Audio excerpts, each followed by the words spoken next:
आज का हमारा टॉपिक है इंडियन एजुकेशन सिस्टम। दुनिया में अगर सबसे बेहतरीन एजुकेशन का सिस्टम है तो वो इंडियन एजुकेशन सिस्टम है। अगर आप इंडिया से कहीं बाहर जाते हैं तो आपको एजुकेशन फ्री मिलता है। फ्री का मतलब कोई अदर चार्जेस नहीं है, उस पर आप आराम से पढ़ सकते हैं। लेकिन फ्री की चीज़ें अक्सर आपको नुकसान ही पहुंचाती हैं।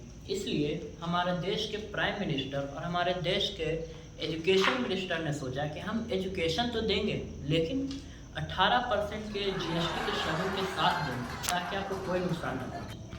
आप लोगों ने कभी ना कभी तो सोचा होगा कि हम जो स्कूल और कोचिंग में पढ़ते हैं अल्फ़ा बीटा गामा के बारे में, इनका आम जिंदगी में क्या इस्तेमाल है।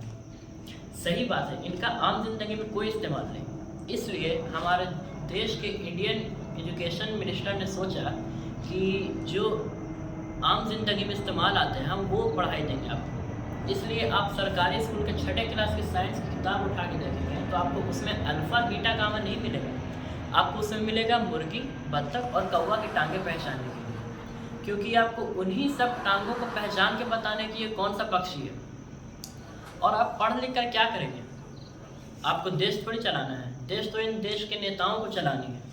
आप लोगों ने कभी ना कभी तो सोचा होगा, अगर कोई ये सोचता है कि मैं पढ़ लिख कर father of biology, father of physics और फादर ऑफ केमिस्ट्री बन सकता हूँ, तो आप बिना पढ़े भी बन सकते हैं। मैं एक तरीका बताता हूँ आपको। सबसे पहले आप ब्याह करिए और एक अच्छी सुशील लड़की लेकर आइए जो आपके लिए लंच पैक कर दे। वो आप ना पैक करना। इसके बाद आप इस देश के मोटो को फॉलो करते हुए 2 बच्चे करिए या 3 बच्चे करिए।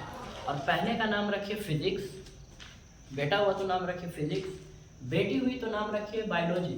और अगर एक जिसमें 2 जान वाली कहानी हो जाए और एक्सेप्शनल पैदा हो जाए तो उसका नाम रखिए chemistry. Then you become father of physics, father of biology, father of chemistry. आप अपने ज़िंदगी के 20 साल 25 साल आप पढ़ाई में लगाते हैं और इतना पैसा आप खर्च करते हैं, लेकिन आपको मिलता क्या है? सिर्फ एक कागज़। और वो कागज़ का नाम क्या है? डिग्री। डिग्री से आप क्या बनते हैं? आप बनते हैं चूतिया।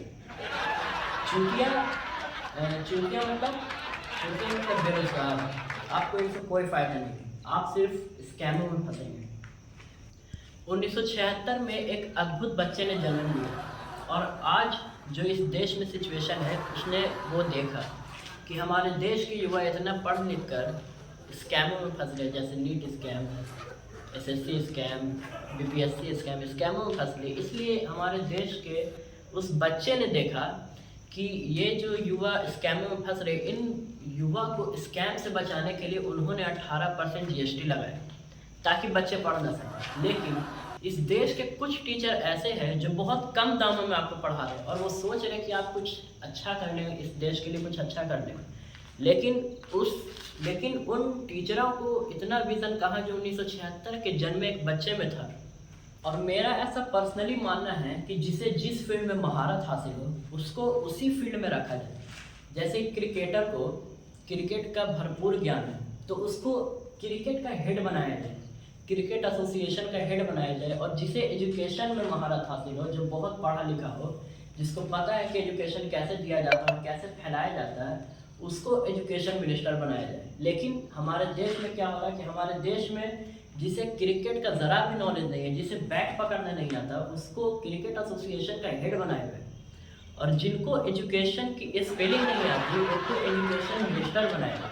1976 में जन्मे एक बच्चे ने देखा कि आज जो युवाओं के साथ हो रहा वो देखा और पढ़ाई त्याग की और चाय बेचना शुरू कर दिया।